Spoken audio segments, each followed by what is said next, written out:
Assalamualaikum warahmatullahi wabarakatuh.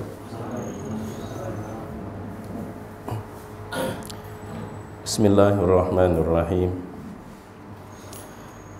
Alhamdulillahilladzi bi ni'matihi tatimmus shalihat. Asyhadu an la ilaha illallah wahdahu la syarikalah wa asyhadu anna sayyidana Muhammadan abduhu wa rasuluhu la nabiyya ba'dah. Allahumma salli wa sallim wa barik ala sayyidina Muhammadin wa ala alihi wa ashabihi ajmain, amma ba'd. Jamaah rahimakumullah, mari sama-sama kita awali ta'lim kita pada malam hari ini dengan sama-sama mengucapkan Alhamdulillahi Rabbil Alamin. Puji dan syukur kita kepada Allah atas nikmat-nikmat yang Allah berikan kepada kita. Salawat serta salam semoga selalu Allah curahkan kepada Nabi kita Sayyidina Muhammad sallallahu alaihi wasallam, juga kepada keluarga, sahabat dan pengikut beliau ila yaumil qiyamah. Usi nafsi wa iyyakum bitaqwallah. Jamaah rahimakumullah, pada kesempatan malam hari ini ulun hanya menyambung lidah dari ulama Uzbekistan, Imam Abu Layth As-Samarqandi. Sama-sama kita mendengarkan petuah-petuah beliau yang tertuangkan di dalam kitabnya yang berjudul Tanbihul Ghafilin. Tanbih itu mengingatkan atau peringatan, juga berarti nasihat. Al-Ghafilin buat orang-orang yang mudah lupa, orang yang sering lalai. Jamaah yang dimuliakan Allah Subhanahu wa taala, pada sebuah bab yang berjudul Babus Sabri 'alal Bala'i Wasyiddah, beliau menyebutkan sebuah riwayat dari Nabi sallallahu alaihi wasallam melalui sahabat yang bernama Sayyiduna Abdullah bin Abbas. Sayyiduna Abdullah bin Abbas bercerita, kuntu radif Rasulillah sallallahu alaihi wasallam. Aku pernah berbonceng di belakang Nabi sallallahu alaihi wasallam. Dan kala itu Nabi berkata, ya gulam, ala u'allimuka kalimatin yanfa'uka Allahu bihin. Wahai anak muda, ala u'allimuka, maukah kamu aku ajarkan kalimat, beberapa pesan, yang yanfa'ukallahu bihin, dengan pesan-pesan itu Allah akan banyak memberikan manfaat kepada engkau. Maka Sayyiduna Abdullah bin Abbas menjawab, qultu bala ya Rasulullah, siap menerimanya duhai Rasul sallallahu alaihi wasallam. Maka Nabi pun mulai menyampaikan pesan-pesan yang dimaksud. Kata Nabi, ihfazillah yahfazak, jaga Allah, niscaya Allah selalu menjaga kamu. Ihfazillah tajidhu amamak, jagalah Allah, engkau selalu menemukan Allah ada di hadapanmu. Ta'arraf ilallahi fir raha ya'rifka fi syiddah, kenali Allah pada saat engkau dalam kelapangan, niscaya Dia akan mengenali engkau di saat kamu dalam kesulitan. Idza sa'alta fas'alillah wa idza sta'anta fasta'in billahi, apabila engkau meminta maka mintalah kepada Allah. Apabila engkau mohon pertolongan, maka mohon pertolonganlah kepada Allah. Qad jaffal qalamu bima huwa kain, telah kering pena dengan apa yang telah digariskan oleh Allah Subhanahu wa ta'ala. Falau annal khalqa kullahum aradu an yanfa'uka bi syai'in lam yuqaddirhu Allahu lak lam yaqdiru alaih. Seandainya semua makhluk mereka ingin memberikan keuntungan atau kemanfaatan yang Allah tidak pernah mentakdirkannya untukmu, maka semua makhluk tidak akan mampu untuk memberikan kemanfaatan tersebut kepada engkau.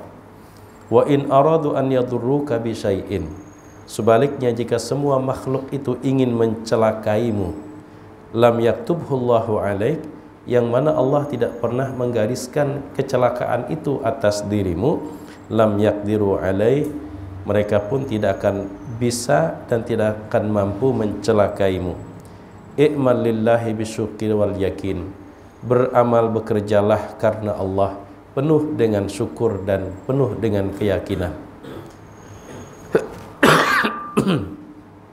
Wa'lam anna fis sabri ala ma takrahu khairan katsira, ketahuilah bahwasanya di dalam bersabar menghadapi apa yang tidak engkau sukai terdapat kebaikan yang sangat banyak.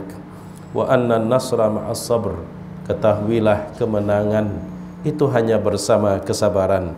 Wa annal faraja ma'al karab, sesungguhnya jika Allah Subhanahu wa ta'ala menguji dengan satu kesempitan hidup, sesungguhnya Allah juga telah menyiapkan solusi jalan keluar.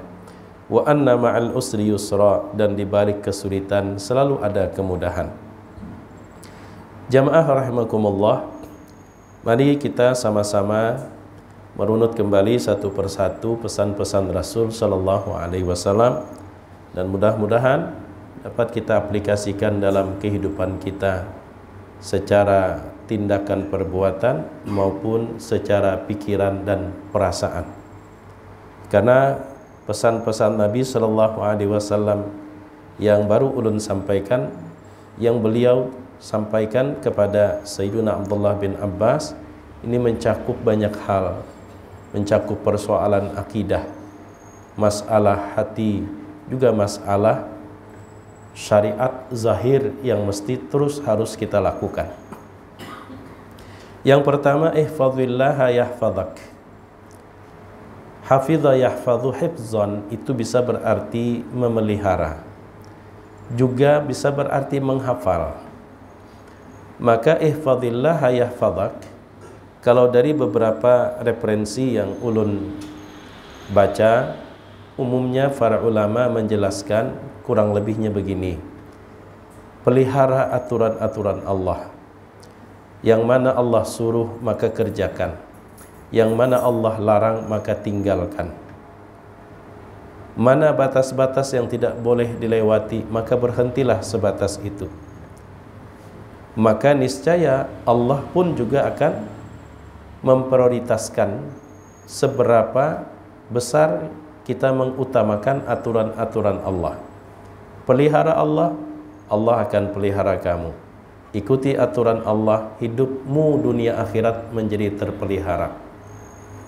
Umumnya para ulama menjelaskan kurang lebihnya demikian. Dalam hidup ini, baik kehidupan dunia maupun kehidupan akhirat, kita sering berdoa, doa yang paling ditunggu oleh semua orang. Doa apa itu?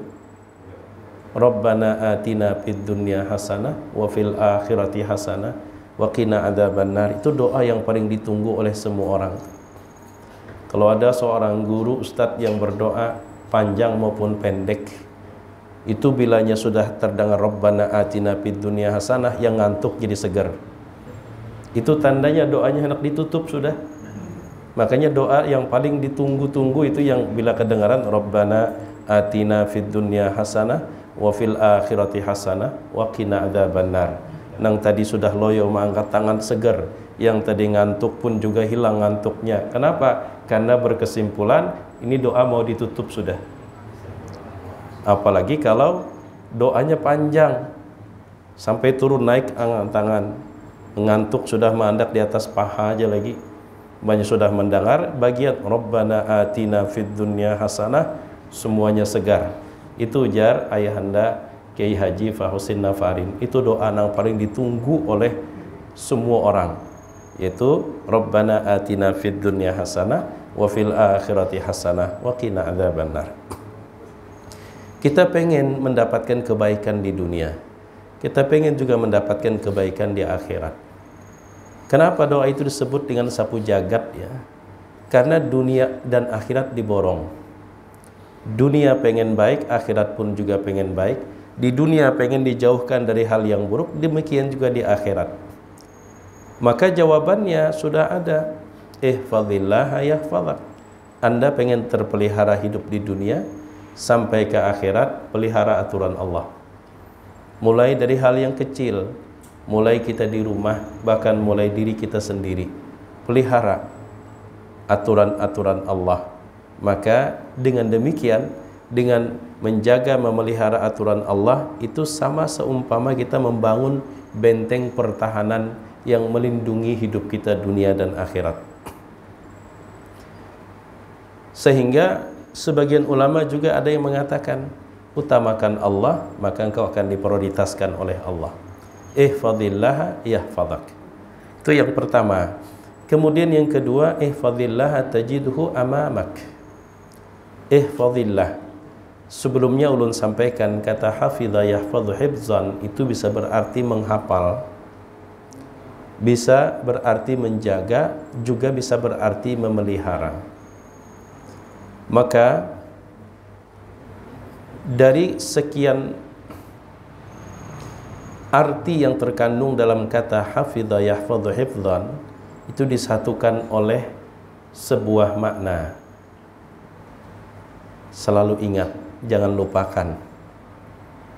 Ihfazillah, orang hafal itu kan nggak lupa nih. Ketika dia hafal berarti itu melekat di dalam ingatannya. Maka engkau selalu temui Allah itu ada di dalam, ada di hadapanmu. Nah, di situ sebenarnya ada kalimat juga yang perlu kita garis bawahi. Ihfazillah tajidhu amamak. Tajidhu amamak. Itu wazannya dari kata wajada yajidu. Wujdanan. Wajada yajidu memang umumnya diartikan mendapatkan. Tapi ada makna yang lebih dalam, merasakan. Merasakan. Salah satu bukti bahwa wajada yajidu juga bisa berarti merasakan, itu sabda Nabi SAW, idza wajada ahadukum fi batnihi syai'a fa ashkala alaihi akhraja minhu syai'un am la fala yakhrujanna minal masjidi hatta yasma'a sautan aw yajida rihan. Atau kama qala sallallahu alaihi wasallam. Idza wajada ahadukum fi batnihi, apabila merasakan oleh salah seorang di antara kalian, fi batnihi, di dalam perutnya, syai'a, sesuatu, akhraja minhu syai'un amla, apakah keluar sesuatu atau tidak, ragu-ragu nih, bakantutkah kadakah, maka ujar Nabi fala yakhrujanna minal masjid, maka janganlah dia keluar dari masjid hatta yasma' sautan au yajida rihan, sampai betul-betul dia mendengar ada suara kentut atau mencium adanya bau. Selama tidak ada suara, selama tidak ada bau, maka perasaan was-was itu abaikan, kata Rasul sallallahu alaihi wasallam, karena hukum wudunya masih ada. Hadis itu pula yang menjadi landasan kaidah fikih yang berbunyi al-yaqin la yazulu bisyak. Sesuatu yang telah diyakini tidak akan tergeser oleh sesuatu yang hanya dugaan, apalagi hanya ragu-ragu.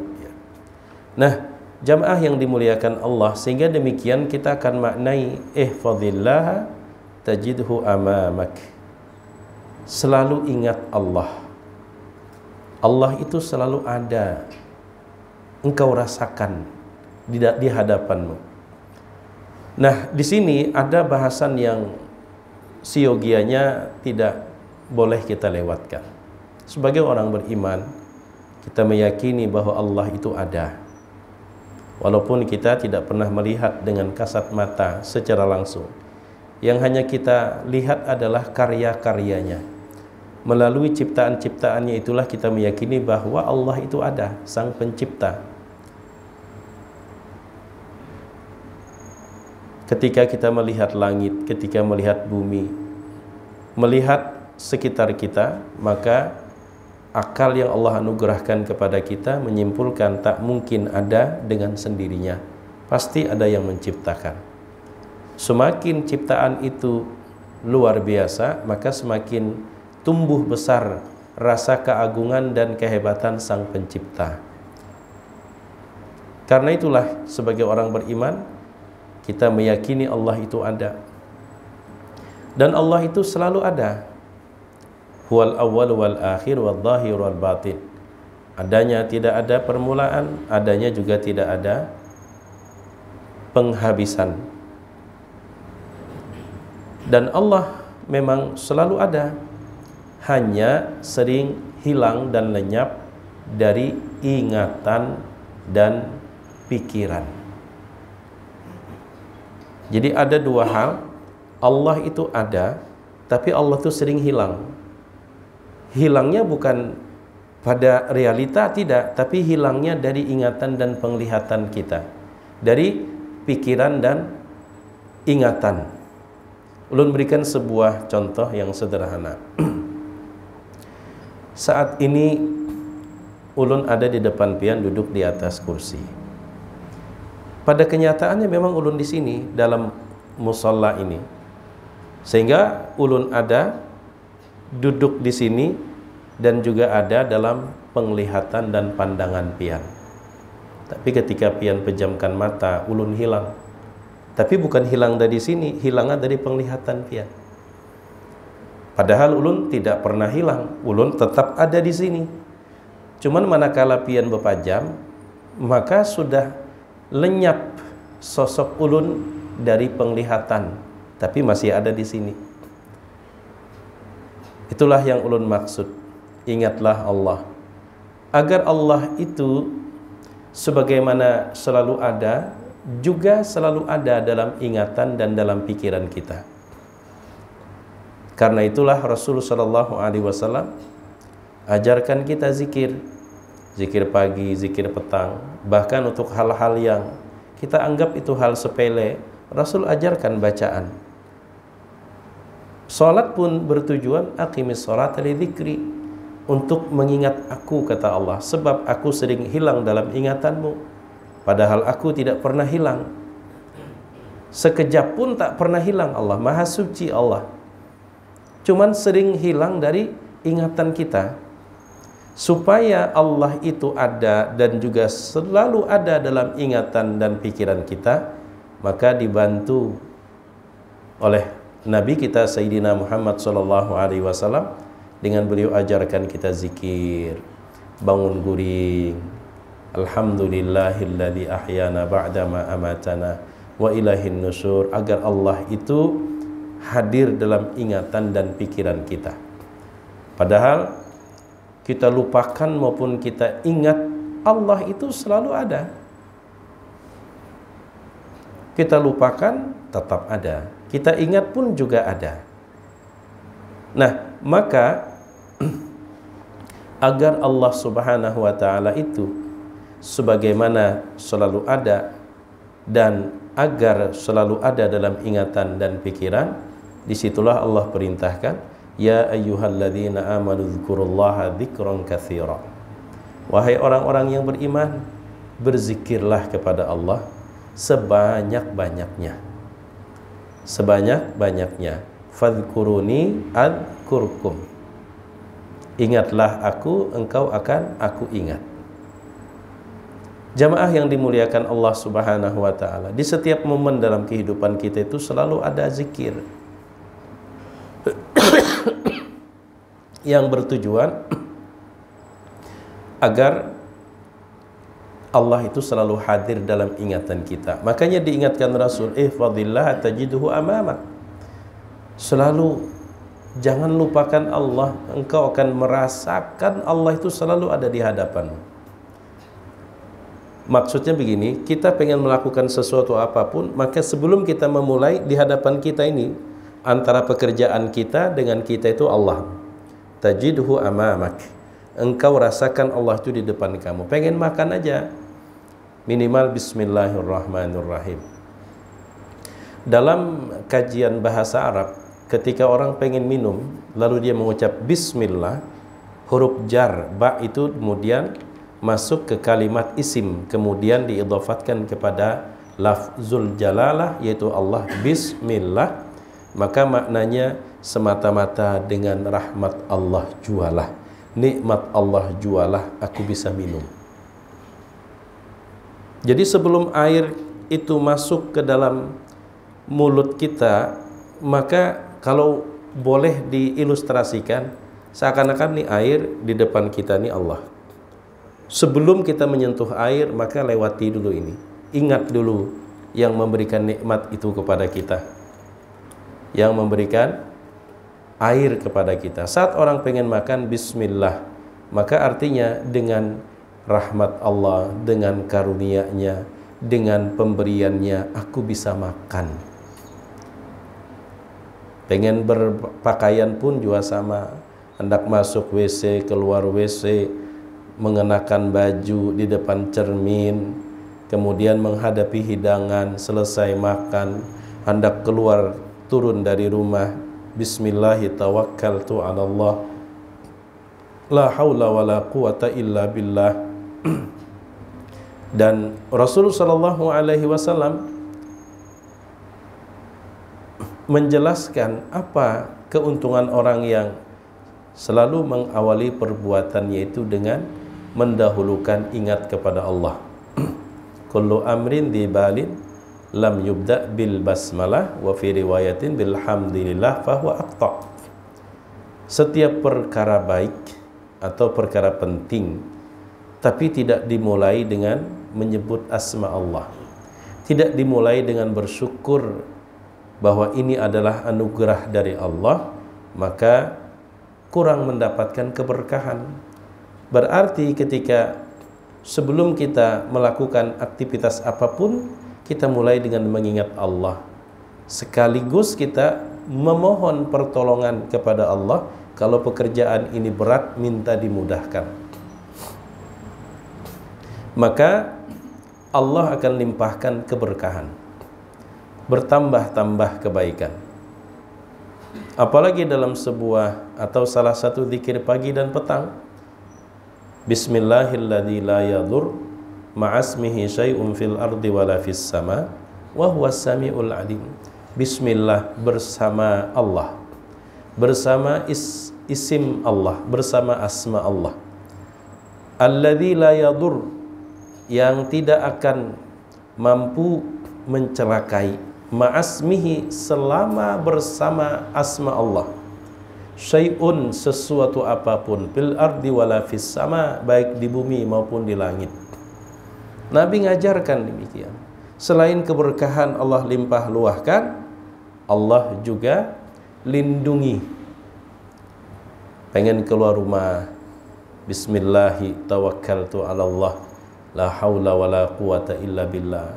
Ketemu dengan sahabat, saling mendoakan assalamualaikum.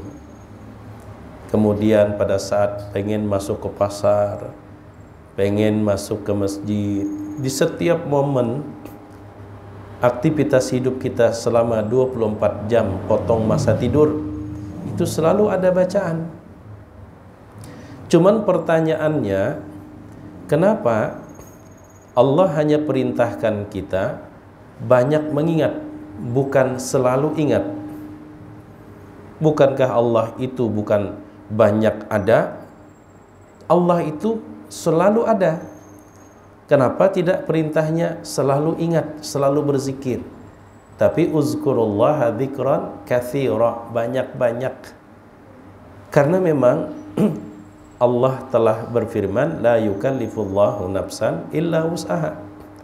Allah tidak membebani apakah tugas, apakah ujian maupun cobaan, termasuk perintah maupun larangan. Allah tidak membebani kecuali pembebanan itu masih dalam batas kemampuan. Nah, Allah dengan penuh kasih sayang, Allah berikan kita sesuatu yang disebut dengan sifat lupa, kada ingat. Maka kalau orang yang punya sifat lupa diwajibkan untuk tidak pernah lupa kepada Allah, itu bertolak belakang. Kalau Allah perintahkan umpama tidak boleh sekejap pun lupa kepada Allah, sekiranya Allah wajibkan demikian, maka akan bertolak belakang dengan la yukallifullahu nafsan illa wus'aha. Kenapa? Karena manusia diberikan Allah sifat lupa. Karena adanya sifat lupa itulah perintah mengingat Allah itu sebanyak-banyaknya. Bila nyapa serahat kada ingat, bebulik pulang ingatakan, bebulik pulang ingatakan. Sehingga kalau seorang muslim dia rutin mengamalkan zikir dan doa yang diajarkan oleh Nabi, hampir setiap jam dia selalu ingat kepada Allah selama 24 jam. Ya, potong tadi masa guring lah. Tapi orang yang tidur, sebelum tidur berzikir kemudian berwudu, itu semasa selama dia tidur dihukumkan dia berzikir kepada Allah, asal hendak guring itu bebacaan, artinya mengakhiri aktivitas jaganya dengan zikir, maka semasa dia tidur pun hukumnya sama seperti orang berzikir. Apalagi kalau ditambah dengan bersuci dari hadas kecil, berwudu. Dalam sebuah riwayat Rasulullah SAW berpesan kepada Sayyidina Anas bin Malik bahwa orang yang berwudu kemudian meninggal dunia dalam keadaan berwudu itu diberikan, dicatat pahala orang mati syahid. Pahala orang mati syahid. Itu pesan Nabi SAW kepada Sayyidina Anas bin Malik. Nah, jamaah yang dimuliakan Allah Subhanahu wa taala, jadi ihfazillaha tajidhu amamak. Hadirkan Allah dalam ingatan kita. Hadirkan Allah dalam perasaan kita. Sehingga dalam ingatan dan dalam perasaan kita, kita selalu merasakan adanya Allah, karena memang Allah selalu ada. Nah, di sisi lain, kekhawatiran atau risiko kalau kita melupakan Allah. Di dalam surah Toha itu disebutkan, famanittaba'a hudaya fala yadhillu wa la yashqa wa man a'rada an dzikri. Nah, wa man a'rada an dzikri itu ayat 120-an surah Toha. Sebenarnya 123 sampai 126. Jadi antara 123 dengan 126 di situ ada waman a'rada an dzikri, barang siapa yang berpaling dari mengingatku, fa innalahu ma'isyatan dongka, maka sesungguhnya untuknya kehidupan yang sempit. Wa nahsyuruhu yaumal qiyamati a'ma, dan kelak pada hari kiamat akan kami halau dalam keadaan buta.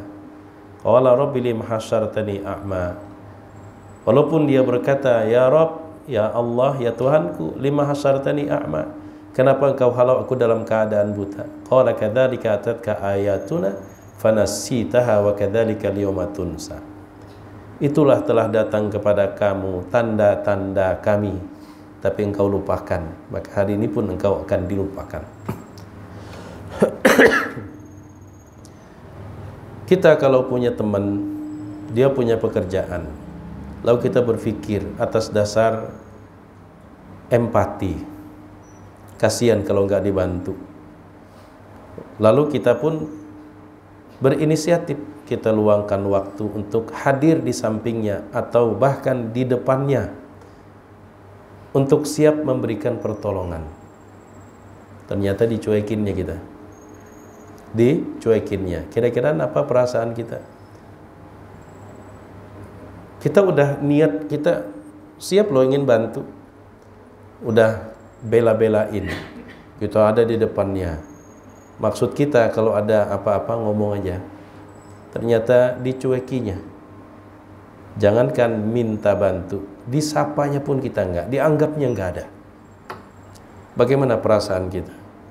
Naudzubillah kalau umpama saat kita Allah hadir sebenarnya untuk siap memberikan pertolongan, malah kita melupakan.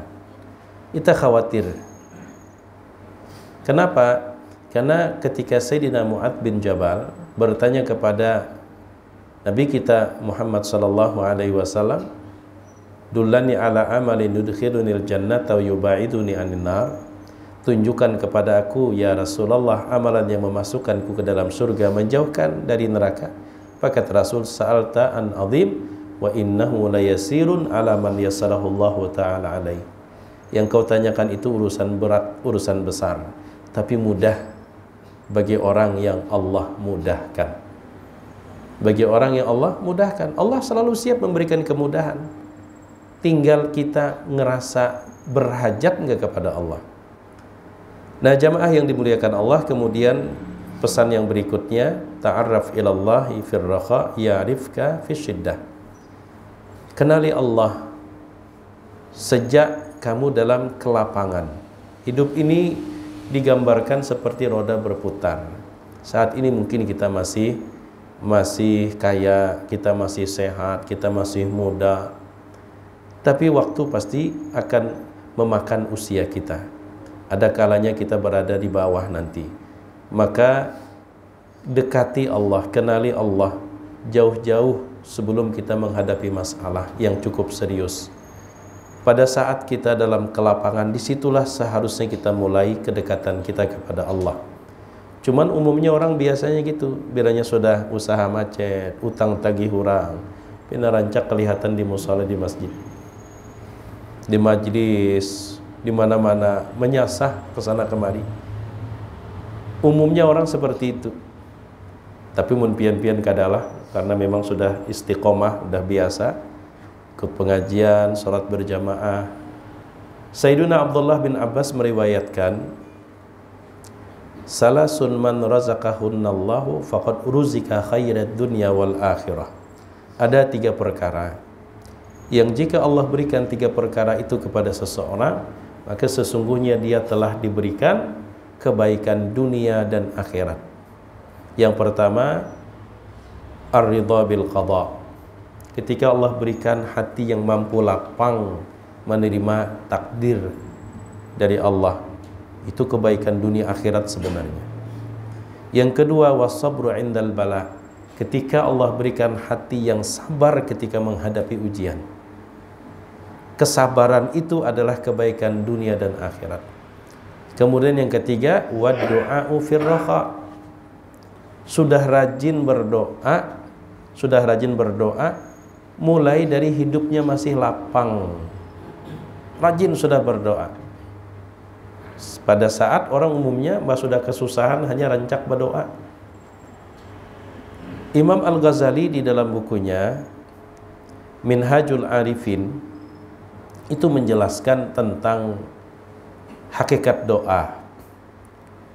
Sekiranya tidak ada perintah di Al-Quran maupun hadis Nabi menyuruh kita ini berdoa, sekiranya tidak ada perintah, maka status kita sebagai hamba itu sudah cukup menjadi alasan kita harus berdoa kepada Allah.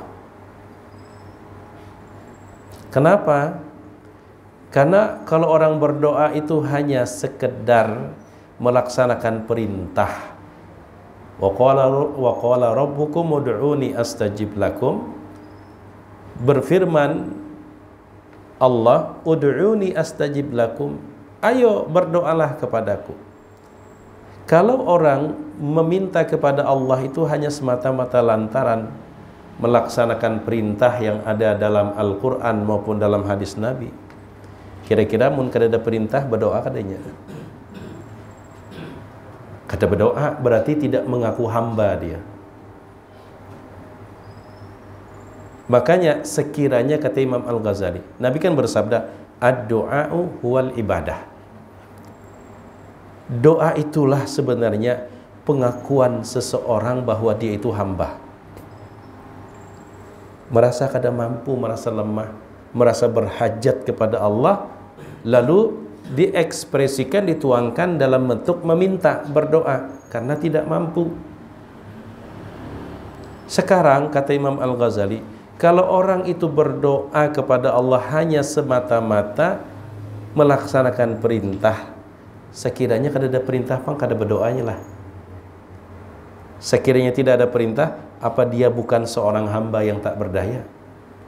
Maka berdoa kepada Allah itu adalah pertama karena kita hamba yang berhajat kepada Allah, yang kedua Allah secara langsung menyuruh kita untuk berdoa.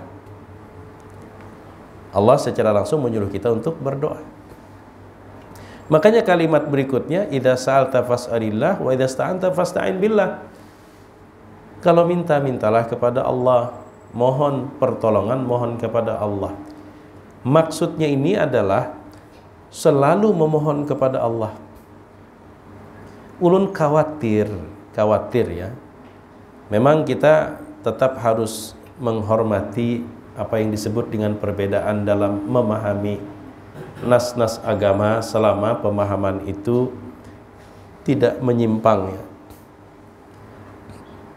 Pada malam Sabtu kemarin ulun ditanya, Pak Ustadz, kalau berdoa sesudah sholat sunnah itu kan ada perintahnya, ada sunnahnya. Tapi bagaimana sesudah sholat fardu? Sebagian kawan-kawan kita mengatakan tidak ditemukan dalil yang menjelaskan Nabi berdoa sesudah sholat fardu. Mana yang kita utamakan? Jadi ujar ulun, sebenarnya bukan tidak ada dalilnya, belum menemukan. Emang ada dalilnya Pak Ustadz? Sebenarnya dalilnya ada. Silahkan jar ulun pian buka tafsir Ibnu Katsir, tafsir Tanwirul Miqbas min tafsir Ibni Abbas, ataupun tafsir Jalalain. Coba buka akhir surah Al-Insyirah. Bagaimana penjelasan sahabat Nabi Sayyiduna Abdullah bin Abbas. Fa'idha faraghta fansab. Apa maknanya? Salah satu penafsiran Sayyidina Abdullah bin Abbas, idza faraghta, apabila engkau selesai. Selesai dari apa? Beliau menjelaskan, minas salati maktubatan kanat amnafilah. Dari sholat, baik sholat fardu maupun sholat sunnah. Idza faraghta fansab fa'at'id bid-du'a. Sahabat Nabi menjelaskan. Cuman kita hanya fokus kepada hadis. Kita lupa bahwa dalam Al-Quran telah dijelaskan. Padahal kan Nabi mengatakan, taraktu fikum amran in tamassaktum bihi ma lan tadilu abada. Aku wariskan kepada kalian dua perkara. Kitabullah, Al-Quran, kemudian sunnah dan tuntunan Nabi. Kadang orang hanya fokus kepada sunnah, tapi dia lupa bahwa Al-Quran, kalau sudah dijelaskan dalam Al-Quran, dalam sunnah kita tidak menemukan, bukan karena tidak ada dalilnya, karena sudah ada di dalam Al-Quran. Fa'idha faraghta fansab. Yang menjelaskan itu bukan generasi tabi'in, tapi generasi sahabat Sayyidina Abdullah bin Abbas. Idza faraghta, memang kalimat Al-Qur'annya idza faraghta fansab. Bila kamu selesai maka bersungguh-sungguhlah. Tapi selesai dari apa?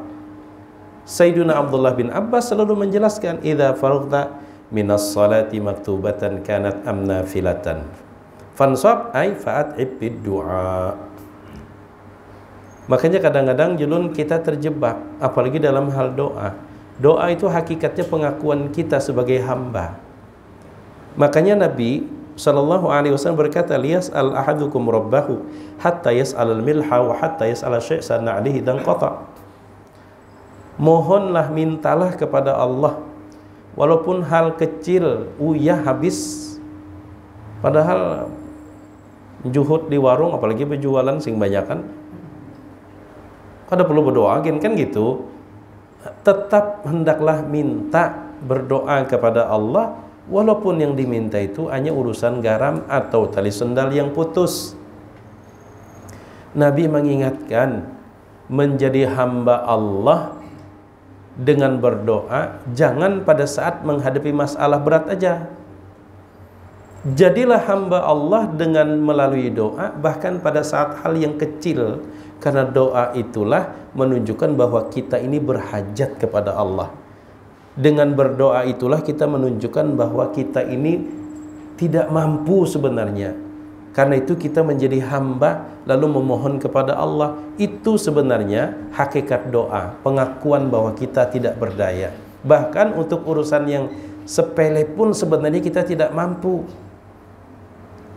Kalau orang berdoa kepada Allah di saat masalah besar, umum sudah nang kaya itu.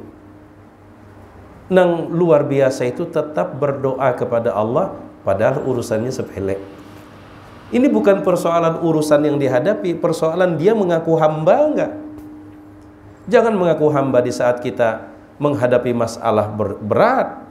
Tetap mengaku hamba walaupun kita diuji dengan pekerjaan yang ringan. Kita mengaku hamba tetap. Mana kayak Pak Ustadz mun ulun jurang? Kecuali ada larangan berdoa hanyar. Tapi ketika tidak ada larangan, hanya kita tidak menemukan, lalu kemudian kita tidak boleh berdoa, padahal doa itu sendiri pengakuan kita sebagai hamba. Pengakuan kita sebagai hamba. Nah, jamaah yang dimuliakan Allah, sampailah waktu Isya sudah. Semenit lagi. Oh, 3 menit lagi. Idza sa'alta fas'alillah wa idza sta'anta fasta'in billah. Jadi mun pian batapun lawan ulun jadi ulun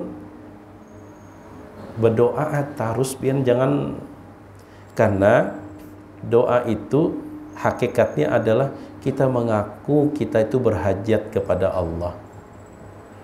Masa di sembahyang fardu kita merasa tidak berhajat kepada Allah? Setiap napas kita ini berhajat kepada Allah melalui doa. Makanya ad-doa huwal ibadah. Allah ujar Nabi mencintai seorang hamba yang al-mulhina bid-doa. Semakin merengek Allah semakin mencintai. Kenapa? Berarti dia semakin mengaku kalau dia bukan siapa-siapa. Kalau dia adalah hamba yang tak berdaya, yang menghajatkan uluran dan pertolongan yang maha kuasa yang sebenarnya. Karena itu dia berdoa. Allah suka melihat hambanya berdoa. Tapi jadi ulun kan kita tetap ya menghargai ya perbedaan dalam memaham. Silahkan. Tapi kalau ulun secara pribadi ya seperti itu. Bahkan sholat itu sendiri kan as-salatu lugatan ad-du'a. Secara etimologi arti dari sholat itu kan doa. Doa. Makanya ketika turun perintah, innallaha wa malaikatahu yusalluna 'alan nabi ya ayyuhalladzina amanu sallu 'alaihi wasallimu taslima. Di situ ada 2 perintah. Sallu wasallimu. Sallimu, ucapkan salam, itu udah biasa. Maka sahabat tidak bertanya tentang bagaimana mengucapkan salam kepada engkau. Karena sebelum ayat itu turun sudah terbiasa mengucapkan assalamualaikum ya Rasulullah, assalamualaikum ya Nabi Allah. Ketemu ucapin salam itu udah biasa. Sehingga ketika ada perintah wasallimu taslima, ucapkan salam, mereka sudah lebih dahulu terbiasa untuk memberi salam kepada Rasul. Tapi perintah sebelumnya sallu alaihi, Sementara mereka memahami sholat itu, sholla yusalli, itu maknanya berdoa. Makanya sahabat bertanya, bagaimana kami berdoa atas engkau? Ujar kita tuh nang kayak apa semestinya? Karena kalimatnya masih umum, dan sahabat kalau mendoakan Nabi sudah sering sebelumnya, tapi kok turun lagi perintah? Maksudnya seperti apa doanya? Ya kata Nabi, qulu Allahumma sholli ala Muhammadin wa ali Muhammad kama shallaita ala Ibrahim wa ali Ibrahim wa barik ala Muhammadin wa ali Muhammad kama barakta ala Ibrahim wa ali Ibrahim. Ada nang fil alamina innaka Hamidum Majid, ada langsung innaka Hamidum Majid. Itu kurang lebih ya ada kisaran 9 sampai 11 redaksi atau 11 riwayat. 11 riwayat. Tapi apakah bersalawat untuk Nabi, mendoakan Nabi hanya sebatas itu? Maka kita kembali kepada memaknai ayat tersebut. Salawatnya Allah itu seperti apa? Maksudnya salawatnya malaikat itu seperti apa?